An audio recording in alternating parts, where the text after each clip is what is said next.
apa kabar? Baik, puji Tuhan. Sudah pada mandi semua? Pasti sudah ya adik-adik ya. Kalau sudah pada mandi, yuk kita sekolah minggu bersama-sama di rumah kita masing-masing secara online pada pagi hari ini ya.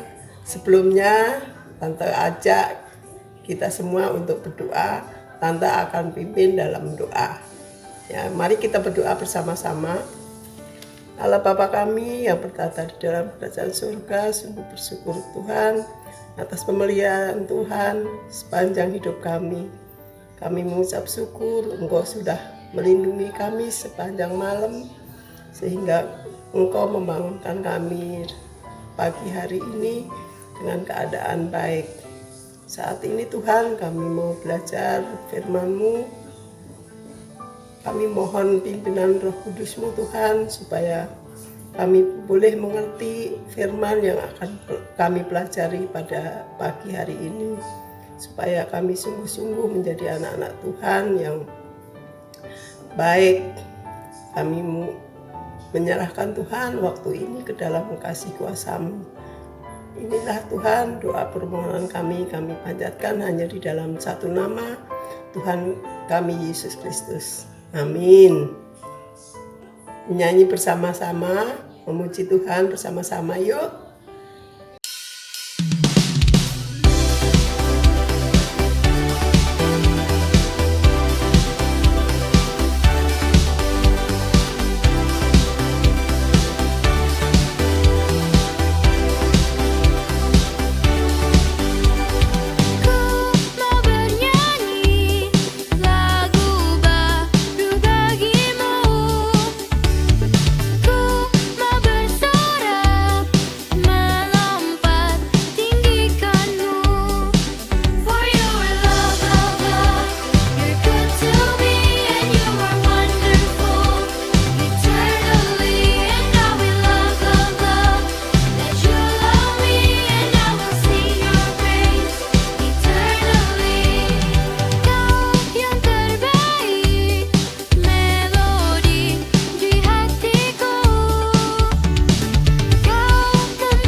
Timotius pasal 4 ayat 9-11.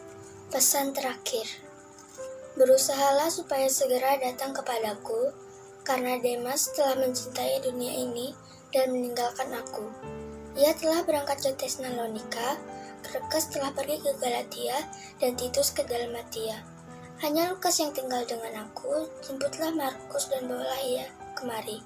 karena pelayanannya penting bagiku. Amin.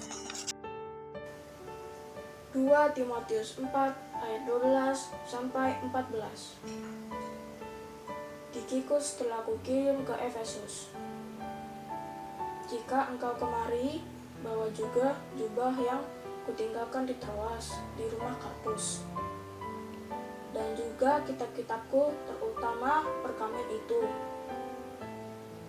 Alexander, tukang tembaga itu, telah banyak berbuat kejahatan terhadap aku. Tuhan akan membalasnya menurut perbuatannya. Bacaan diambil dari 2 Timotius 4 ayat 15-18.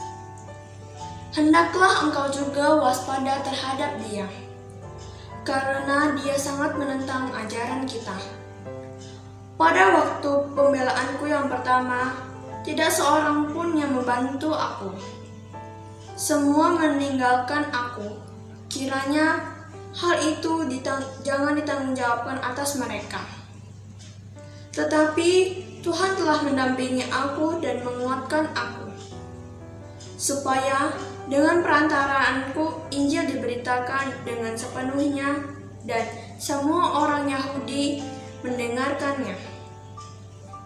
Dengan demikian, aku lepas dari mulut singa, dan Tuhan akan melepaskan aku dari setiap usaha yang jahat. Dia akan menyelamatkan aku sehingga aku akan masuk ke dalam kerajaan-Nya di sorga. Baginya lah kemuliaan selama-lamanya. Amin. Kolose 4 ayat 14. Salam kepadamu dari tabib Lukas yang kekasih dan dari Demas. Pembacaan hari ini diambil dari Filemon 1 ayat 24. Dan dari Markus, Aristarkus, Demas, dan Lukas, teman-teman sekerjaku. Amin. Mari kita menyimak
Halo adik-adik semua, selamat pagi, apa kabarnya? Kami harap kalian dalam keadaan sehat semua ya. Pagi hari ini kita akan belajar tentang mendidik kesetiaan. Apa sih mendidik kesetiaan itu? Sebelumnya mari kita berdoa minta pimpinan dari Tuhan agar kita bisa sekolah minggu dengan baik. Mari kita berdoa. Tuhan Yesus yang baik, ucap syukur Tuhan kalau pada pagi hari ini anak-anak-Mu sudah siap mendengarkan firman-Mu. Berkati Bang Hilke yang akan menyampaikan firman Tuhan, kiranya Bang Hilke dapat menyampaikan firman Tuhan dengan baik agar dapat adik-adik semua bisa mati dengan baik dan mereka bisa lakukan dalam kehidupan mereka sehari-hari. Ampuni segala dosa pelanggaran yang kami lakukan, berkat di dalam nama Tuhan Yesus kami sudah mengucap syukur. Haleluya. Amin. Nah, di sini mendidik kesetiaan. Waduh, agak berat juga ya kalau dilihat-lihat. Mendidik kesetiaan berarti wah setia bang. Contohnya kita harus setia kepada Tuhan, kita harus setia kepada ini. Wah itu sih. Tapi kita harus baca dulu dari 2 Timotius 4 ayat yang ke-11. 2 Timotius 4 ayat yang ke-11. Firman Tuhan berkata, hanya Lukas yang tinggal dengan aku, jemputlah Markus dan bawalah ia kemari. Lalu kita teruskan di Kolose 4 ayat ke-14. Kolose 4 ayat yang ke-14. Firman Tuhan berkata, salam kepadamu dari tabib Lukas yang kekasih dan dari Demas. Lalu kita lanjut ke Filemon 1 ayat yang ke-24. Firman Tuhan berkata, dan dari Markus, Aristarkus, Demas dan Lukas, teman-teman sekerjaku. Amin. Nah, kita balik lagi ke pelajaran kita pada pagi hari ini. Di sini dikatakan, pernah nggak sih adik-adik semua menjadi dokter kecil di sekolah? Wah, asik sekali kan ketika teman-teman ikut membawa perubahan terhadap lingkungan, baik di rumah maupun di sekolah. Oh iya, ketika menjadi dokter kecil, pernah nggak sih adik-adik semua menolong teman yang sedang pusing saat upacara di sekolah? Pernah nggak? Wah, kalau Bang Hil sendiri punya pengalaman tuh bukan ditolong, tapi yang bukan menolong, tapi yang ditolong. Jadi Bang Hil jatuh waktu upacara, pingsan, dan itu ditolong oleh teman-teman semua. Nah, itu bagian dari kesetiaan. Gini, kalau misalnya adik-adik semua belum pernah menjadi dokter kecil gitu, atau kalian bisa pernah menolong teman yang lagi kesusahan. Nah, itu juga termasuk dalam kesetiaan kawanan. Terus sudah itu, kali ini kita akan belajar dari kehidupan seorang dokter yang hidupnya didedikasikan untuk melayani orang lain, meskipun orang yang dilayani itu dalam masa penderitaan. Apakah kamu tahu siapa dokter itu? Ya, betul. Ia adalah seorang Lukas. Paulus memanggil Lukas dengan sebutan tabib Lukas yang sudah kita baca tadi di Kolose 4 ayat 14. Lukas adalah seorang dokter. Pada masa itu Lukas terkenal sebagai seorang tabib. Jadi seorang Lukas ini dikenal dengan sebutan tabib lah. Kalau pada masa itu ya, itu sama dengan dokter. Tabib Lukas dipakai Tuhan untuk menolong banyak orang supaya sehat kembali. Wow, luar biasa pada saat itu ya. Di samping seorang tabib, Lukas juga orang yang pandai karena ia sudah percaya kepada Tuhan Yesus. Ia juga ingin menulis semua kisah tentang Tuhan Yesus, dan ia menuliskan buku yang kita kenal dengan Kitab Lukas dan Kisah Para Rasul. Untuk dapat menulis dalam 2 buku itu, ia melakukan banyak penyidikan, wawancara, dan bahkan harus melakukan perjalanan yang jauh untuk mengumpulkan semua bukti-bukti bahwa semua yang ditulisnya itu adalah benar. Wow, jadi firman Tuhan ini itu semua bisa dibuktikan, dan ini adalah kebenaran. Lalu maka Lukas turut serta dalam perjalanan pengabaran Injil bersama Paulus. Lukas ikut memberitakan Injil bersama Paulus wilayah Makedonia. Ada salah satu kota yang dikunjunginya, yaitu Filipi. Di Filipi itu Lukas melihat langsung bagaimana kuasa Yesus itu bekerja. Lukas menyaksikan Paulus mengusir roh jahat sehingga keluar dari tubuh seorang perempuan. Lukas juga melihat bagaimana Paulus lepas dari penjara hanya dengan berdoa dan memuji Tuhan dan melihat kepala penjara bertobat. Dan ia dan seisi rumahnya. Lukas juga mengikuti Paulus kemanapun ia pergi, di banyak tempat. Bahkan ketika Paulus menjadi seorang tawanan dan dibelenggu sebagai seorang penjahat, Lukas tetap setia mendampingi Paulus. Wow. Kita lanjutkan lagi. Tak pernah dilupakannya, Lukas selalu menulis setiap detail apa yang dilakukan oleh Paulus. Ia juga menulis semua kuasa dan mujizat yang dilakukan Tuhan melalui Paulus. Ia merupakan kawan sekerja Paulus yang setia, baik dalam waktu susah ataupun senang. Bahkan ketika kapal hendak karam, mereka juga sedang bersama.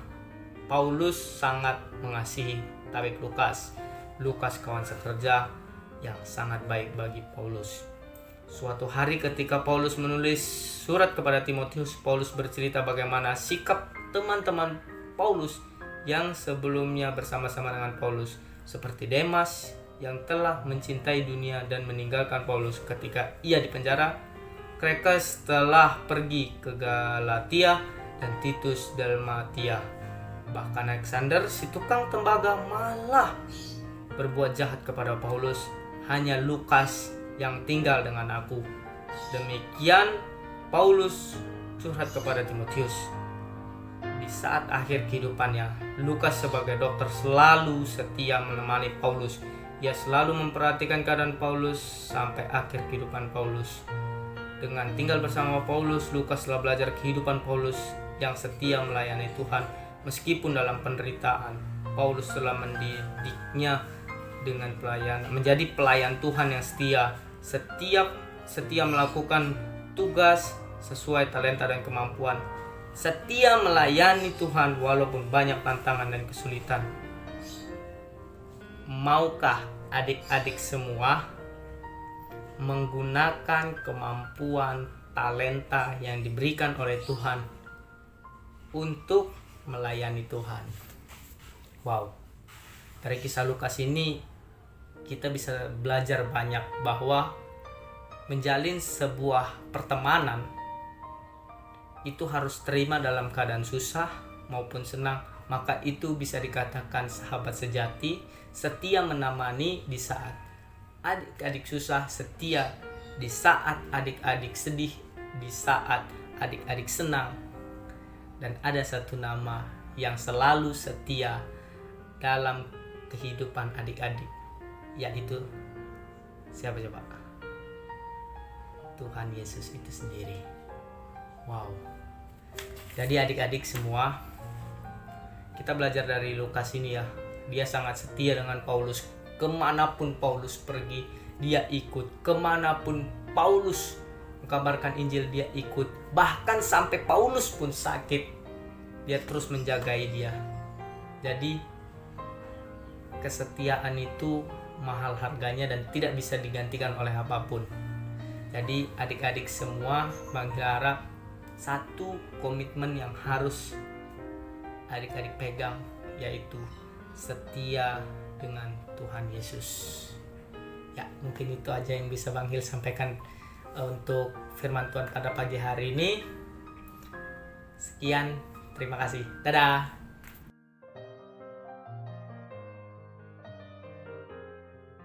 Mari kita baca bersama-sama.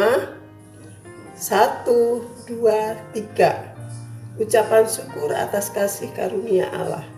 Aku bersyukur kepada Dia yang menguatkan aku, yaitu Kristus Yesus Tuhan kita, karena Ia menganggap aku setia dan mempercayakan pelayanan ini kepadaku.